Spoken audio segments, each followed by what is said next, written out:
ভাই-ভনী মোৰ অন্য এটা ভিডিঅ'লৈ আপোনালোকক পুনৰবাৰ স্বাগতম জনালোঁ।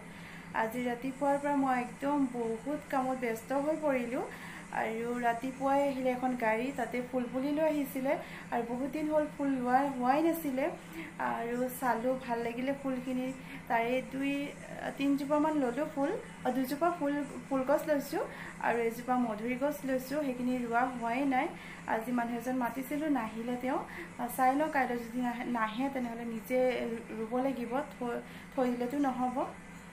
আৰু গৰমৰ কথাটো ক'বই নালাগে। তাৰ মাজতে আলহীও আহিলে, আলহীও ভাত পানী খাই গ'ল।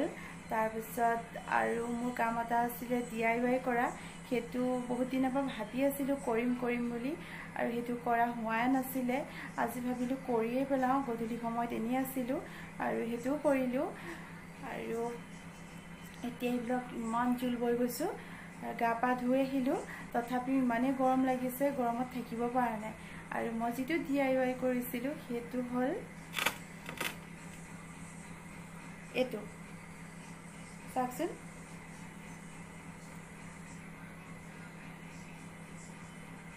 এই ফুলৰ থোপাটো মই পাছত লগাই দিছোঁ।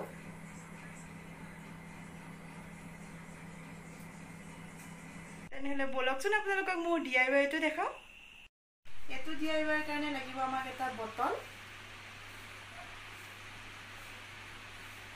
এডাল ব্ৰাছ লাগিব, এইখিলা কাগজ লাগিব,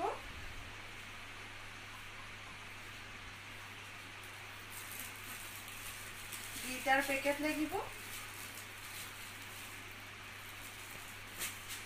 এটা আঠা লাগিব, হোৱাইট কালাৰ ফেব্ৰিক এটা লাগিব, এখন কেঁচি লাগিব আৰু বেয়া ডিছৰ টুকুৰা লাগিব। এয়া সৰু সৰুকৈ কাটি লৈছোঁ।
ভিডিঅ'টো ইমানতে সামৰণি মাৰিব ধৰিছোঁ, আৰু যদি ভিডিঅ'টো চাই ভাল লাগিলে লাইক কৰিব, শ্বেয়াৰ কৰিব আৰু ছাবস্ক্ৰাইব কৰিবলৈ নাপাহৰিব। আৰু ভিডিঅ'টো শেষলৈকে চোৱাৰ বাবে আপোনালোকক বহুত বহুত ধন্যবাদ। তেনেহ'লে আজিলৈ বাই বাই।